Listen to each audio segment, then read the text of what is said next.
கோவையில் நடைபெற்ற உலக தமிழ் பண்பாட்டு மையத்தின் 11ஆம் ஆண்டு விருது வழங்கும் விழாவில் உடலியல் நடைமுறை கையேட்டு நூலை உலக தமிழ் பண்பாட்டு மையத்தின் தலைவர் மருத்துவர் நல்ல பழனிசாமி வெளியிட்டார். தமிழ் மொழியின் சிறப்புகளை கூறும் விதமாக தமிழறிஞர்களை கௌரவிக்கும் விதமாகவும் கோவையில் ஒவ்வொரு ஆண்டும் உலக தமிழ் பண்பாட்டு மையத்தின் சார்பாக விழா நடைபெற்று வருகிறது. இதன் தொடர்ச்சியாக உலக தமிழ் பண்பாட்டு மையத்தின் 11ஆம் ஆண்டு விருது வழங்கும் விழா காலப்பட்டி சாலையில் உள்ள டாக்டர் என்ஜிபி கலை அறிவியல் கல்லூரி வளாக கலையரங்கத்தில் நடைபெற்றது. விழாவில் முன்னதாக டாக்டர் என்ஜிபி கல்வி குழுமங்களின் செயலர் மருத்துவர் தவமணி தேவி பழனிசாமி அனைவரையும் வரவேற்று பேசினார்.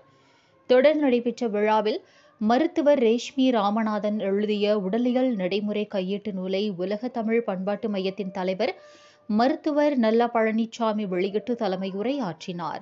விருது பெறுபவர்கள் பற்றி பத்மஸ்ரீ சிற்பி பாலசுப்ரமணியம் அறிமுக உரையாற்றினார்.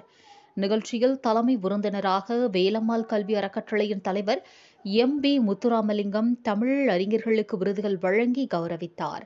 நிகழ்ச்சியில் கௌரவ விருந்தினர்களாக முனைவர் ப. மிருதுநாயகம், முனைவர் தே. ஞானசுந்தரம், திரு இயக்கோ என். சுப்பிரமணியம் ஆகியோர் கலந்து கொண்டு சிறப்புரையாற்றினர்.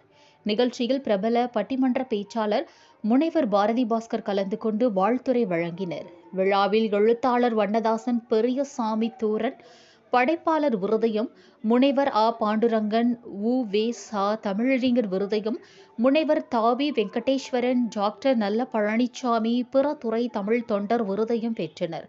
சிறப்பு விருதுகளாக முனைவர் சோ. சேதுபதி, எழுத்தாளர் புன்னகை பூ.